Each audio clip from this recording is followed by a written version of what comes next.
శాంతరాజయ్య గారు సెక్రటరీ గారికి, reverend doctor N ఈశ్వరత్నం అయ్య గారు జాయింట్ సెక్రటరీ గారులకు, అలాగే వేదిక మీద ఉండి చక్కని పాటలతో మనకి ప్రోత్సాహపరుస్తున్న డాక్టర్ ప్రమిళ సులభం గారులకు నా మద్దతు తెలియజేస్తున్నాను. వాక్యం చదువుకుందాము. పరిశుద్ధుడైన పౌలు తిమోతికి వ్రాసిన మొదటి పత్రిక 6వ అధ్యాయము 11వ వచనము చదువుకుందాము. దైవజనుడా, నీవైతే వీటిని విసర్జించి నీతిని, భక్తిని, విశ్వాసమును, ప్రేమను, ఓర్పును, సాత్వికమును సంపాదించుకొనుటకు ప్రయాసపడుము. చిన్న ప్రార్థన చేసుకుందాం. దయగల మా తండ్రి, నీ యొక్క మహాకృపను బట్టి నీవు దైవజనునికి గాలిలో బంగారపు అక్షరముల ద్వారా వ్రాసి బయలుపరిచిన బైబిల్ మిషను మహాసభలు, 70వ మహాసభలు జరుగుటకు అనేకమైన ఆటంకములు కలిగినప్పటికీ నీకు ఏర్పాటు జనాంగమును ఐగుప్తు దేశంలో నుండి విమోచించి ఆశ్చర్యకరముగా, అద్భుతకరముగా వాగ్దాన దేశమునకు నడిపించుట కొరకు ఏ రీతిగా వారిని ఎర్ర సముద్రమును దాటించి ఆవలి ఒడ్డుకు చేర్చినావో, అదే రీతిగా శిష్యులైన వారిని గల్లై సముద్రములో వారు ప్రయాణము చేర్చుండగా ఏ రీతిగా గాలి తుఫాను ఆటంకముగా వచ్చినప్పటికీ వారిని సురక్షితంగా అవతలి ఒడ్డుకు చేర్చున్నావో, అదే రీతిగా అద్భుతకరముగా, ఆశ్చర్యకరముగా నీ యొక్క ఉచితమైన కృపను బట్టి 70వ బైబిల్ మహాసభలు జరిగించుచున్నావు గనుక నీకు స్తోత్రములు చెల్లించుకొనుచున్నాం. ఈ సభలలో నీకు దీవెన పొందుటకు, నీకు ఆశీర్వాద పొందుట కొరకు, ఆత్మీయంగా బలపడుట కొరకు, నీకు మహిమరాకుడు సిద్ధపడ్డ కొరకు వచ్చుచున్న ప్రతి ఒక్కరిని బట్టి నీ స్తోత్రములు. ఈ సభలు నిర్వహించుచున్న చైర్మన్ గారిని బట్టి, కన్వీనర్ గారిని బట్టి, సెక్రటరీ గారిని బట్టి, జాయింట్ సెక్రటరీని బట్టి నీకు స్తోత్రములు, వందనములు చెల్లించుకొనుచున్నాం. ఎన్ని ప్రార్థనలు, ఎన్ని విజ్ఞాపనలు, ఎన్ని మొరలు, ప్రతి ప్రార్థనకు, విజ్ఞాపన ప్రార్థనకు, ప్రతి మొరకు సమాధానముగా ఈ సభలు ఆశీర్వదకరముగా జరించుచున్నందుకు నీ స్తోత్రములు. ఉదయకాలం ముందు సభ జరిగించావు, ఈ రాత్రికాలం ముందు సభలో పాల్పొంది ధన్యత అనుగ్రహించావు గనుక మా తండ్రి, నీ వాక్యము ద్వారా నీ మాటలు వినగోరుచున్నాము. నీ వాక్యం ద్వారా నీ చిత్తమును తెలుసుకొనగోరుచున్నాము. నీ వాక్యము ద్వారా మేము నీకు దీవెన పొందగోరుచున్నాము గనుక ఇది నీ సమ్ముఖమునందు వేదిక మీద నిలబడిన నీ దాసుని వర్తమానము అందించుట కొరకు నీ ఆత్మతో నింపము, ప్రభావంతో, శక్తితో నింపము, నీకు చిత్తమును జరించుట కొరకు సాధారణంగా వాడుకొనమని యేసు ప్రభు నామములో మిక్కిలి వినిముతి వేడుకొనుచు ప్రార్థించుచున్నాము తండ్రి. ఆమెన్.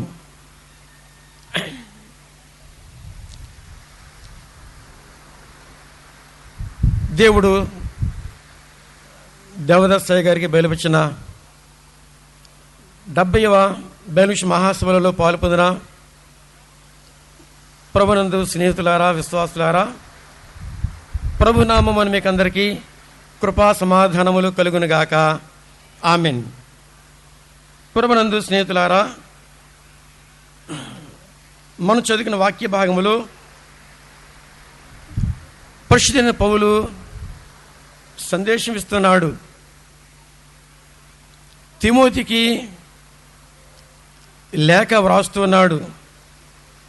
దైవజనుడా అని సంబోధిస్తున్నాడు. దైవజనుడు అనగా ఎవరు అనగా వాక్యములో మనం గమనించి చూసినట్టయితే లోకము నుండి వేరై దేవునితో సహవాసము చేసేవాడు గనుక తిమోతిని దైవజనుడా అని సంబోధిస్తున్నాడు. అంతేకాకుండా దైవభక్తుడు అనగా దేవునికి భయపడేవాడు అయ్యున్నాడు కనుక పరిశుద్ధుడైన పౌలు భక్తుడు యవనస్తుడైన తిమోతికి ఈ పత్రిక వ్రాస్తూ,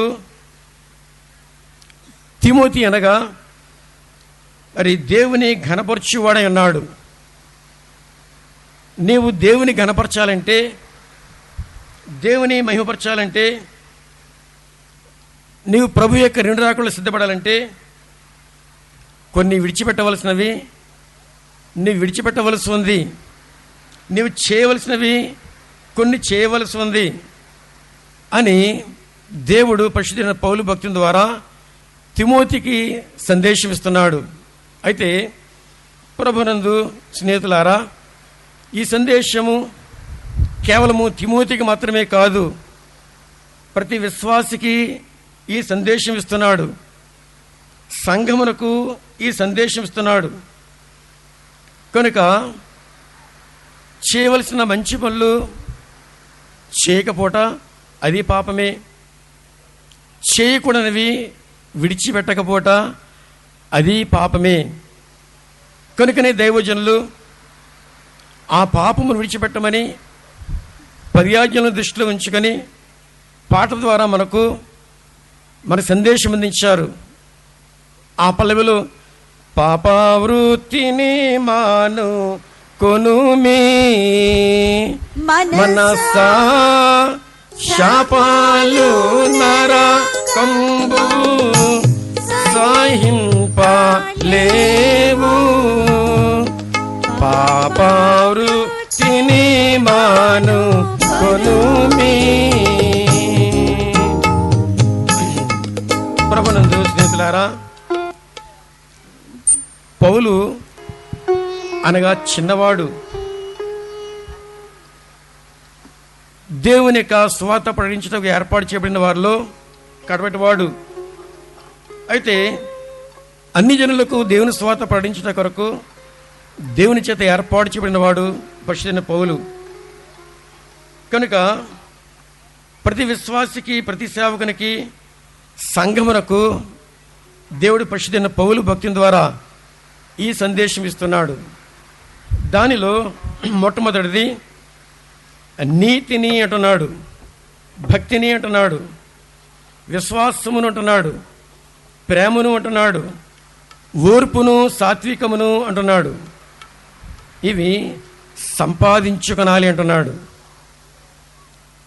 కనుక వీటిని సంపాదించుకుంటలో కొంచెం కష్టం ఉన్నప్పుడు కానీ, శ్రమ ఉన్నప్పుడు కానీ వాటి కొరకు ప్రయాసపడము అంటున్నాడు. కనుక ప్రభునందు ప్రియులారా, ప్రతి విశ్వాసికి, సేవకునికి ఉండవలసిన ముఖ్యమైనది ఏంటంటే ఆ నీతి అనే మాట మనం చూస్తున్నాం. నీతి గురించి మనం చెప్పుకున్నప్పుడు అబ్రహాము గురించి మనం స్పష్టంగా మనం చూస్తుంటాం. అనగా అబ్రహాము దేవుని నమ్మెను, అది అతనికి నీతిగా ఎంచబడెను అని మాట చూస్తున్నాం. కాబట్టి అబ్రహాము దేవుని విశ్వాసం ఇచ్చాడు. ఆధారం లేకపోయినా, బోధించేవారు లేకపోయినా, సాదృశ్యములు ఆ కాలంలో లేకపోయినా, దేవుని యొక్క పిలుపునకు లోబడి దేవుని విశ్వాసం ఉంచి దేవుడు చూపించిన దేశమునకు ఆయన వెళ్ళి దేవుని యొక్క వాగ్దానమును బట్టి ఆయన దీవెన పొంది ఉన్నాడు, ఆశను పొంది ఉన్నాడు అనే విషయం మనం చూస్తున్నాం. కనుక ప్రతి విశ్వాసికి ఉండవలసిన ముఖ్యమైనది ఏంటంటే నీతి. దేవుని విశ్వాసం ఉంచుట అదే నీతిగా మనం చూస్తున్నాం. నీతి కనుక లేకపోయినట్లయితే మనిషికి, జంతువులకు కూడా భేదము ఉండదు అని పెద్దలు చెప్తూ ఉంటారు. అయితే నీతి గురించి పరిశుద్ధ గ్రంథములో అనేక సందర్భములు వ్రాయబడినప్పటికీ నీతి 3 రకాలుగా ఇక్కడ మనం చూస్తున్నాం. 1 సునీతి, 2 స్వనీతి, 3 విధంగా దుర్నీతిగా మనం చూస్తున్నాం. అయితే ఏది సునీతి, ఏది స్వనీతి, ఏది దుర్నీతి అను విషయములు వాక్యము ద్వారా మనము గమనించవలసిన వారు విన్నాం. సునీతి అనగా మంచి నీతి. ఇది దైవ సంబంధమైనది. దేవుని యొక్క నీతిని అనుసరించి ప్రతి ఒక్కరూ నడుచుకోవాలి. దావీదు భక్తుని యొక్క నీతి గురించి మనం చూస్తే 121వ కీర్తనలో మొదటి వచనంలో కనుక మనం చూసినట్లయితే, కొండల తట్టు నా కన్నులు ఎత్తుచున్నాను, నాకు సహాయం ఎక్కడ వచ్చును, యెహోవా వలననే నాకు సహాయము కలుగును అంటున్నాడు. ఇది దావీదు భక్తుని యొక్క నీతి. తనకు కష్టం వచ్చినా, శ్రమ వచ్చినా, లేక కలహం వచ్చినా, ఇబ్బంది వచ్చినా, శోధన వచ్చినా, దావీదు భక్తుడు దేవుని వైపు సహాయం కొరకు చూచుట అనేది ఒక ముఖ్యమైన వాడుకగా మనం చూస్తున్నాం. అదే నీతిగా మనం గమనించవలసి ఉన్నాం. కాబట్టి ఈ సునీతి ప్రతి ఒక్కరూ కూడా కలిగి ఉండవలసిన ఉన్నాం.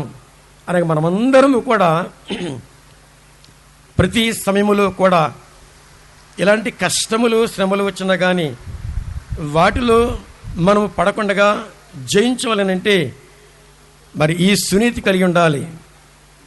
దేవుడు అనగా అబ్రహాము దేవుని ఎలాగైతే విశ్వాసం ఉంచి నీతిమంతుడిగా ఎంచబడ్డాడు, అలాగే దావీదు భక్తుడు ఎలాగైతే దేవుని యందు విశ్వాసం ఉంచి దేవునికి సహాయం కొరకు ప్రార్థన చేయొచ్చు, మొరబెట్టుకొనొచ్చు, ఆయన కనిపెట్టచ్చు, ప్రతిఫలం పొందుతూ ఉండేవాడు. అదే రీతిగా మనము కూడా ఈ సునీతి కలిగి ఉండవలసిన వారం విన్నాం. రెండవది కనుక చూస్తే మరి స్వనీతి అనేది చూస్తున్నాం. ఈ స్వనీతి అనగా ఏమిటి? ఈ స్వనీతి అనేది మానవ సంబంధమైనది. ఈ స్వనీతి అనేది లోక సంబంధమైనది. కాబట్టి ఈ స్వనీతిని మనం విడిచిపెట్టవలసిన వారు విన్నాం, సునీతిని కలిగి ఉండవలసిన వారు విన్నాం. ఒక అబ్బాయి మరొక అబ్బాయిని కొడితే దెబ్బతిన్నవాడు తిరగబడి కొట్టిన వారిని కొడతాడు. ఇది లోకానికి సరిపోతుంది. దీనినే స్వనీతి అంటారు. ఈ స్వనీతి మనం కలిగి ఉండకూడదు. అయితే దేవుని యొక్క నీతి ఏం చెప్తుందంటే, మరి మీ శత్రువులను ప్రేమించుడి. యేసు ప్రభు కొండ మీద చేసే ప్రసంగములో ఆయన దివ్యమైన సందేశం ఇచ్చాడు. మీ శత్రువులను ప్రేమించుడి, అంతేకాదు ద్వేషించే వారికి మేలు చేయుడి. ఇది లోకమునకు చూచుటకు విరుద్ధంగా కనబడుతుంది, కానీ ఇది శ్రేష్టమైనది. ఇది ప్రతి ఒక్కరూ అనుసరించవలసినది. శపించే వారిని దీవించుడి, బాధ పెట్టేవారి కొరకు ప్రార్థన చేయుడి. ఒక చెంప మీద కొడితే మరొక చెంప కూడా మరి త్రిప్పమంటుంది దేవుని యొక్క నీతి. కనుక ప్రభునందు ప్రియులారా, మరి స్వనీతిని మనం విసర్జించి సునీతిని కలిగి ఉండవలసి వారన్నాం. కాబట్టి దైవజనులు దేవదాసయ్య గారు దేవుడు బయలుమిషన్ బయలుపుచ్చిన దైవజనులు వారి ద్వారా వారు జీవించిన కాలంలో దివ్యమైన సందేశములు అందించి ఉన్నారు.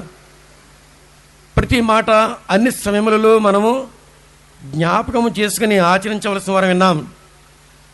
కాబట్టి దైవజనులు చెప్పిన సందేశం కనుక గమనించి వచ్చినట్లయితే ఒకటే మాట తరచుగా చెప్పుచూ ఉండేవారు. అదేదనగా దేవుడు బయలుపరిచిన బైబిల్ మిషన్ను చూడండి అని చెప్తుండేవారు. మీరు దేనిని చూడవద్దు, దేవుడు బయలుపరిచిన బైబిల్ మిషన్ చూడండి.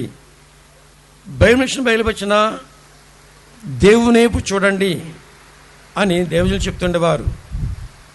కనుక మీరు లోకం వైపు చూడవద్దు, మీరు ధనం వైపు చూడవద్దు, మీరు అధికారం వైపు చూడవద్దు. ధనం అక్కర్లేదా? మరి అధికారములు అక్కర్లేదా? మరి పోషణ అక్కర్లేదా?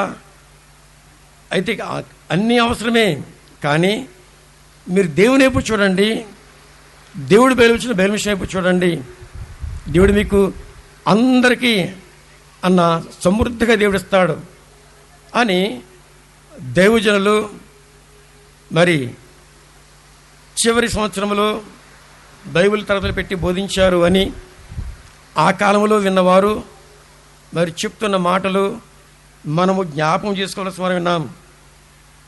కాబట్టి ప్రభునందు ప్రియులారా, ఇక్కడ మనం గమనించవలసిన విషయం ఏదనగా, దైవజనులు దేవుడు బయలుపరిచిన బయలుమిషన్కు ప్రాముఖ్యమైన స్థానం ఇచ్చేవారు, దేవునిపై చూస్తుండేవారు. ఆయా సమయములలో దైవజనులు ఎంతగా ప్రేమించిన వారు దైవజనులు విడిచిపెట్టినప్పటికీ దైవజనులు నిరాశపడలేదు, అధైర్యపడలేదు, కృంగిపోలేదు. దేవునిపై చూస్తుండేవారు, దేవుడే వారిని ముందుకు నడిపిస్తుండేవారు. కాబట్టి వారి యొక్క అనుభవం బలించిన వారు మనమందరం కూడా కలిగి ఉండవలసిన వారు విన్నాం. అంతేకాకుండా దేవుడు బయలుపరిచిన బయలుమిషన్కు ఆతిథ్యం ఇచ్చిన గుంటూరులోని బేతేలు గృహమును ఆయన గౌరవించేవారు.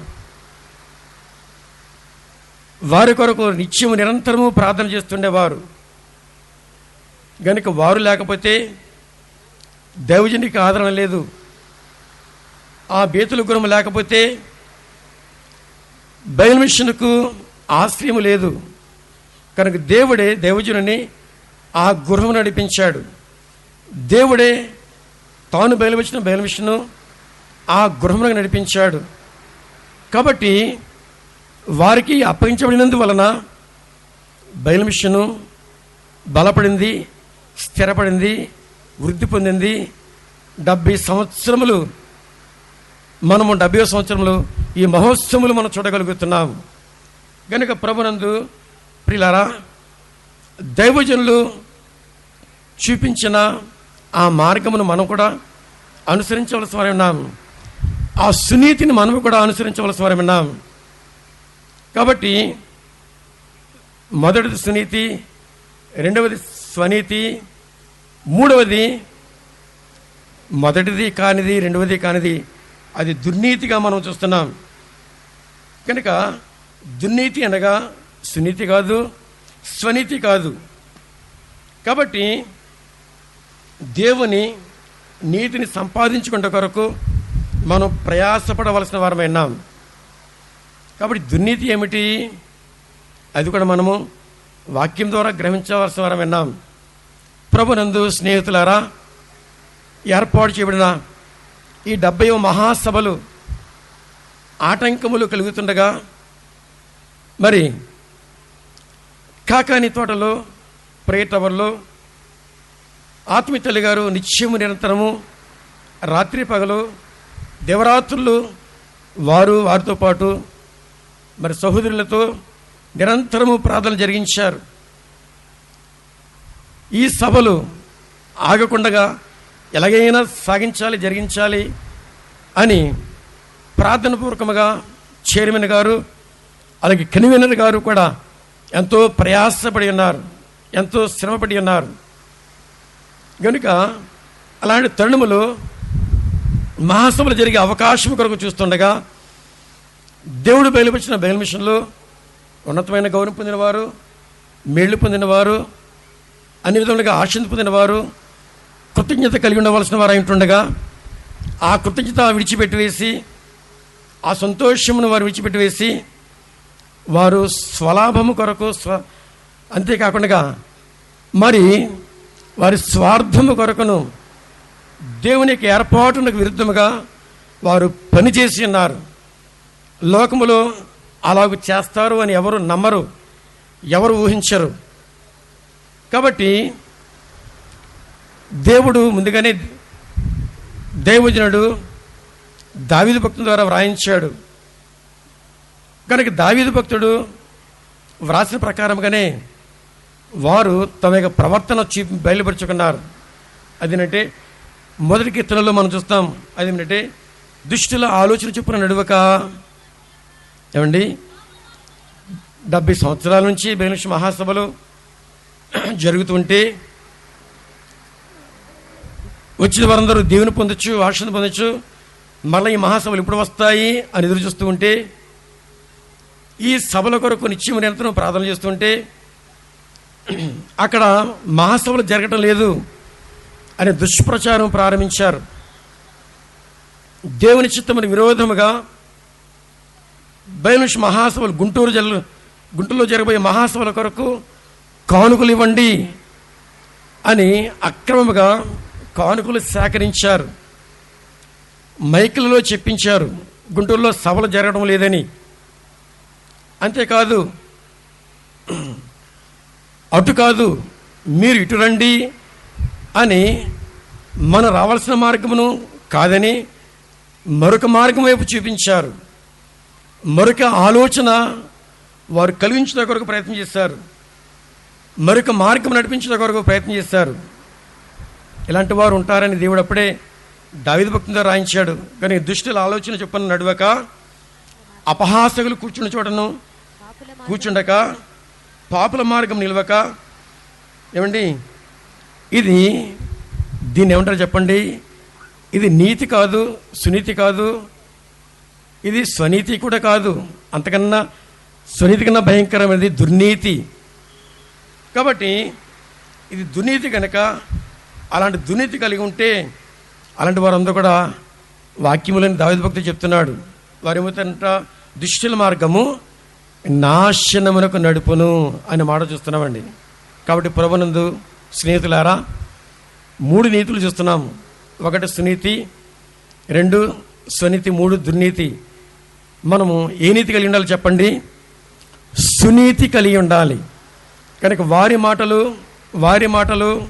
వారి ప్రకటనలు, పేపర్ ప్రకటనలు ఎన్ని ఇచ్చుకున్నప్పటికీ వాటి వైపు లక్ష్యమించక మనమందరం ఏర్పాటు స్థలమునకు వచ్చినాము, దీవెనకరమైన స్థలమునకు వచ్చినాము, ఆశ్చర్యకరమైన స్థలమునకు వచ్చినాము.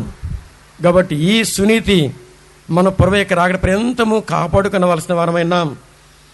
కనుక దైవజనులు మనకు మాటలు అందించారు. నీతి మార్గము నిల్పును నన్ను, ఇక నీతి మార్గము నిల్పును నన్ను.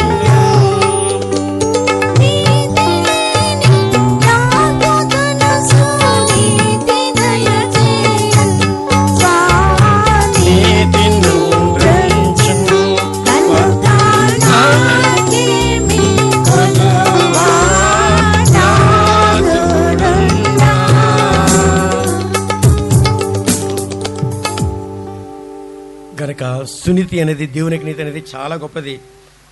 ఆ నీతిని మనం కలిగిన కొరకు, సంపాదించుకునే కొరకు, మనం కాపాడుకునే కొరకు ప్రయాసపడవలసిన వారు విన్నాం. ప్రభునందు పిల్లారా, ఈ దుర్నీతి గురించి మరొక మాట చెప్తాను. అదేంటంటే, నీతి లేనివాడు కోతి కంటే పాడు అని పెద్దలు అంటూ ఉంటారు. నీతి లేనివాడు అని చెప్పండి, కోతి కంటే పాడు. ఈ కోతి ఏం చేస్తుందట? తాను చెడిది కాకుండా వనమంతా చెడుస్తుందట. కనుక నీతి లేని వారు చేసే పని, వారు చెడిది కాకుండా మరి ఇతరులను కూడా చెడగొట్ట కొరకు ప్రయత్నం చేస్తుంటారు. కనుక నీ దైవజనులు మనకి రాస్తారు, తెలివిని కలిగించు, నన్ను దివ్యగా వెలిగించు అని. ఆ తెలివి, ఆ జ్ఞానము దేవుడు మనకి ఇచ్చాడు. కాబట్టి ఆ తెలివిని కాపాడుకుంటూ, జ్ఞానం కాపాడుకుంటూ మనము ప్రభువుకి రాకడ పర్యంతము దేవునికి ఏర్పాటును హత్తుకొని ఉండవలసిన వారు విన్నాం. గుంటూరు కేంద్రముగా, మరి బేతేలు గృహమునకు హెడ్ ఆఫీస్గా మరి దేవుడు బయలువచ్చిన విషయం మనం హత్తుకొని ఉండవలసిన వారు విన్నాం. అప్పుడే మనమందరం కూడా సునీతి కలిగిన వారముగా ఉంటాం అనే విషయం మనమందరం కూడా జ్ఞాపకము చేసుకునవలసిన వారు విన్నాం. అలాగే ప్రభునందు పిల్లారా, నీతి గురించి మనం చూస్తున్నాం. అలాగే రెండవది భక్తి. ఈ భక్తి, 1 భక్తి, రెండవది సద్భక్తి. మరి భక్తికిని సద్భక్తికి కూడా కొంచెం వ్యత్యాసం ఉంటుంది. భక్తి అంటే ఏమిటి? ఇది నామకార్థమైనది. కనుక నామకార్థమైన భక్తి మనం కలిగి ఉండకూడదు. కానీ మన సద్భక్తి కలిగి ఉండాలి, అంటే స్వార్థము లేని భక్తి కలిగి ఉండాలి. కాబట్టి ప్రభునందు స్నేహితులారా, వాక్యము ద్వారా మనం కొన్ని విషయములు పరిశీలన చేసినప్పుడు కొన్ని ప్రశ్నలు మనకు కనబడుతుంటాయి. భక్తి కొరక, భక్తి కొరక నీ భక్తి, ఏది నీ భక్తి? అంతేకాదు, భక్తి కొరక, డబ్బు కొరక నీ భక్తి, ఏది నీ భక్తి? భక్తి కొరక, అధికారము కొరక నీ భక్తి, ఏది నీ భక్తి? గనుక ప్రతి ఒక్కరూ పరీక్షించుకోవలసింది విషయంగా మనం చూస్తున్నాం. కనుక బ్రతకడానికి తినాలి, కానీ తినడానికి మనం బ్రతకూడదు. తినడానికి బ్రతికితే త్వరలో అనారోగ్యం వస్తుంది, దానివల్ల కీడు ఉంటుంది, దానివల్ల మరణము పొంచి ఉంటుంది.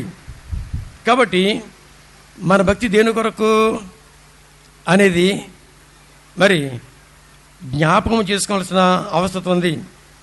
భక్తి కొరకు భక్తి కాకూడదు, డబ్బు కొరకు భక్తి కాకూడదు, మరి అధికారం కొరకు భక్తి కాకూడదు, సిరి సంపదల కొరకు భక్తి కాకూడదు. అయితే భక్తి అక్కర్లేదా? డబ్బు అక్కర్లేదా? సిరి సంపదలు అక్కర్లేదా? లేక అధికారం అక్కర్లేదా అని అనుకోవచ్చు. గనంతటికి కూడా ప్రభువే సమాధానం చెప్పారు. మీరు ఏమి తిందుమా, ఏమి త్రాగుదమా అని, తిను ఆహారం గురించి, ధరించుకున్న వస్త్రం గురించి మీరు చింతించవద్దు. మొదట దేవుని యొక్క రాజ్యమును వెతకండి, దేవుని యొక్క నీతిని వెతకండి, అప్పుడు మీకు అవన్నీ కూడా అనుగ్రహించబడతాయి. మీకు ఏమి కావాలో అవి పరలోక తండ్రికి తెలుసు అని ప్రభువే చెప్పిన మాటగా మనం చూస్తున్నాం. కనుక ఎప్పుడైతే మనము భక్తి కొరకు కాకుండా, డబ్బు కొరకు కాకుండా, సిరి సంపదలు కాకుండా, అధికారం కొరకు కాకుండా మనం భక్తి కలిగి ఉంటాము, అదే సద్భక్తి. ప్రభునందు స్నేహితులారా, ఈ సద్భక్తి అనగా మంచి భక్తి మనమందరం ఒకటి కలిగి ఉండవలసిన వారు ఉన్నాం. అంతేకాకుండా పరిశుద్ధైన పౌలు భక్తుడు తిమోతికి వ్రాసిన 2వ పత్రికలో 3వ అధ్యాయము 12వ వచనములో చూడండి, క్రీస్తు యేసునందు సద్భక్తితో బ్రతుకుని ఉద్దేశించి వారందరూ హింస పొందుదురు. గనుక సద్భక్తితో మరి బ్రతుకు ఉద్దేశించేవారు హింస ఉన్నప్పుడు కానీ, మరి దేవుడు ఆ హింస నుంచి విడిపించి, నీ శ్రమలో నేను తోడై ఉన్నాను, ఆ శ్రమ నుంచి నేను బహుగా హెచ్చించేదను అని దేవుడు దావీదు భక్తి ద్వారా క్షమించాలి. దైవజనుడు మోషే ద్వారా రాయించినట్లుగా మరి శ్రమ ఉన్నప్పుడు కానీ, హింస ఉన్నప్పుడు కానీ దేవుడు తన సమయంలో బహుగా హెచ్చించేవాడై ఉన్నాడు. కనుక శ్రమ వస్తే వచ్చింది, కానీ దేవుడు ఈ దినమున మనం బహుగా హెచ్చించాడు. ఎంతో ఆనందంతో, ఎంతో సంతోషంతో ఈ మహాసభలలో మనం పాలు పొందొచ్చు, దైవాశీర్వాదమునకు వారసులమయ్యాం. అంతేకాకుండా దేవునికి చిత్తము జరించుట కొరకు దేవుడు మనల్ని ఏర్పాటు చేసుకుని ఉన్నాడు, మన అధికారులను ఏర్పాటు చేసుకున్నాడు, మన ప్రార్థన పనులైన ఆత్మ తెలిగారిని ఏర్పాటు చేసుకున్నాడు అని మనం సంతోషించవలసి వారినాం, దేవుని ఘనపరచవలసి వారినాం. కనుక దైవజనులు మన చక్కగా పాటలు రాస్తారు. ఎవరు నా భక్తికి హితమైన టిపు నాది, ఎవరు నా